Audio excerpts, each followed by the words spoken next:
Hello everyone, today I am going to start your first chapter of economics, that is the story of village Palampur.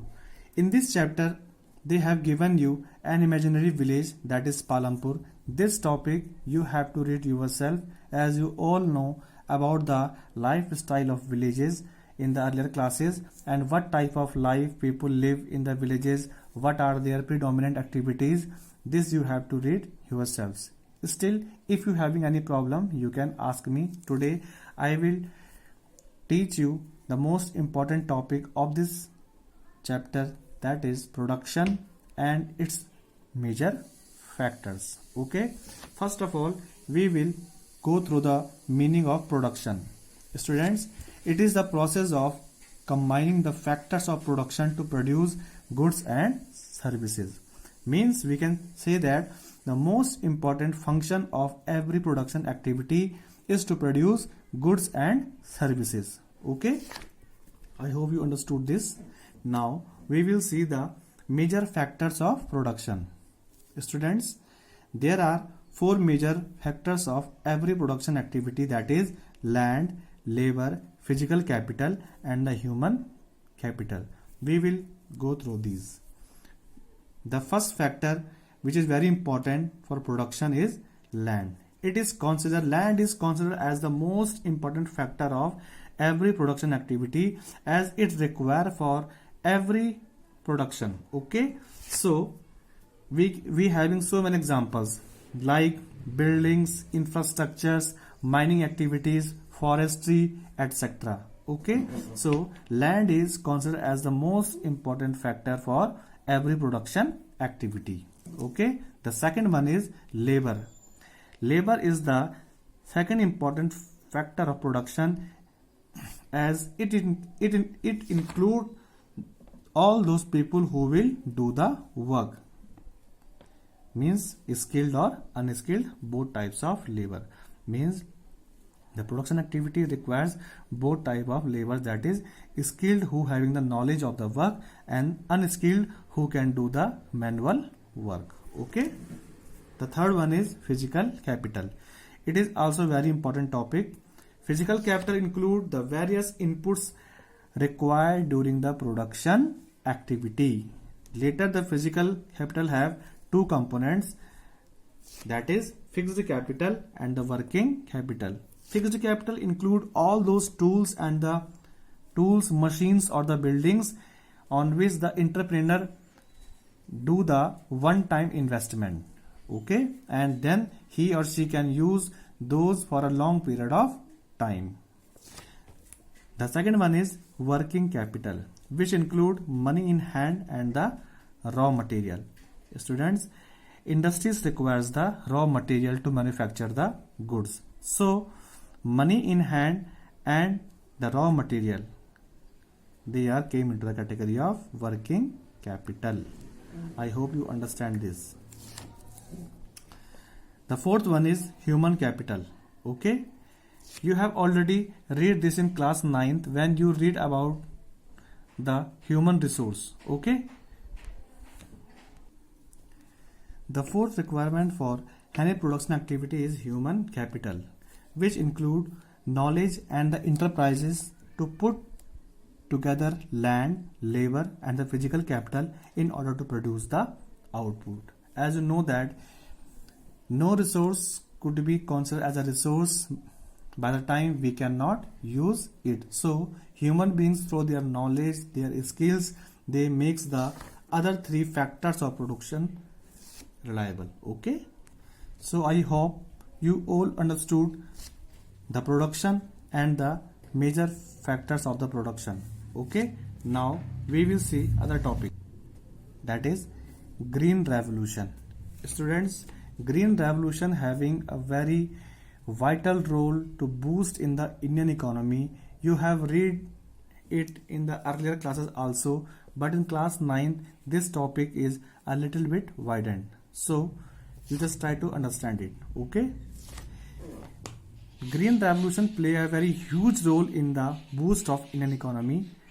Till the mid of 1960s, most of the farmers in India, they use the traditional seeds and which needs the less irrigation or less fertilizers in terms of manure. Okay, so most of the farmer in the mid 1960s they use cow dung and the other things as fertilizers or the manure. Okay, but the introduction of the green revolution in the late 1960s bring a revolution in the field of agriculture in India, under which the Indian farmers they started to use the modern farming methods to increase the yield in their fields. After India's independence, India is not a self-sufficient country in terms of food grain. Most of the food items we are importing from the other nations like China. So, with the advent of the green revolution, the first advantage we have it is that it make the country self-sufficient in terms of food grain. Now we will see its major advantages. The first advantage of the green revolution is the production of the food grains increase many times.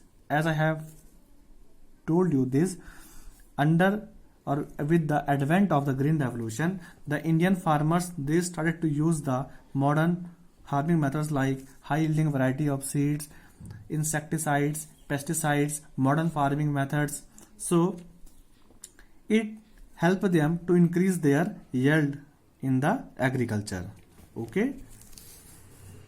The second one is India became a self-sufficient country in terms of food grain. Now, after the green revolution, India having its own enough storages of food grains and the other essential commodities. The third one is the living standard of the farmers improved. Okay, means when the farmers they having the good yield and good production in their fields, they were able to have a good life and increase the standard of their life.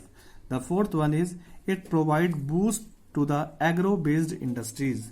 Here you should know that what are the agro based industries. Students, agro based industries are those industries which were depend on the products that comes from agriculture, like sugarcane industry, jute industry, rubber industry, etc. Okay, so with the increase or the expansion of agriculture led to the ultimate boost of the agro based industries.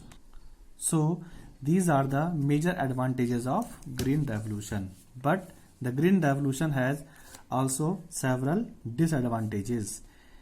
It is very true that green revolution make India a self-sufficient country in terms of its food grain, but it having certain disadvantages also. We will see all these.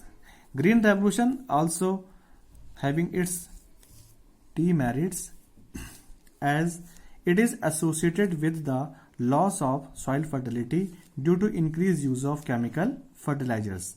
The overuse of groundwater for tube well irrigation results decline in the groundwater level, and the increasing use of chemical fertilizers also degraded the soil. Students, green revolution also having so many disadvantages, as the excessive use of chemical fertilizers led the degradation of soil, and the excessive use of groundwater for irrigation through the tube wells led the decrease in the groundwater level. The excessive use of chemical fertilizers also led the pollution of the rivers and the soil. As the green revolution led emphasis on two major crops, that is wheat and rice. So in many states like Punjab, Haryana and Western Uttar Pradesh, most of the farmers they started to let more emphasis on the production of wheat and rice, and they started to neglect the other important crops. This also creates the problem. So these are the major disadvantages of green revolution. I have taught you about the production and its major functions, that is land, labor, physical capital, which having the two important components, that is fixed capital, which includes the machines, tools and the buildings, and the working capital that include money in hand and the raw material, and the fourth one is human capital, and we also go through the process of or the topic of green revolution. I hope you all were able to understand this. If you having any problem, I will also provide you the notes in your WhatsApp group, so please go through the notes also and see the videos. Still, if you having any problem, you can ask me personally. Okay, thank you.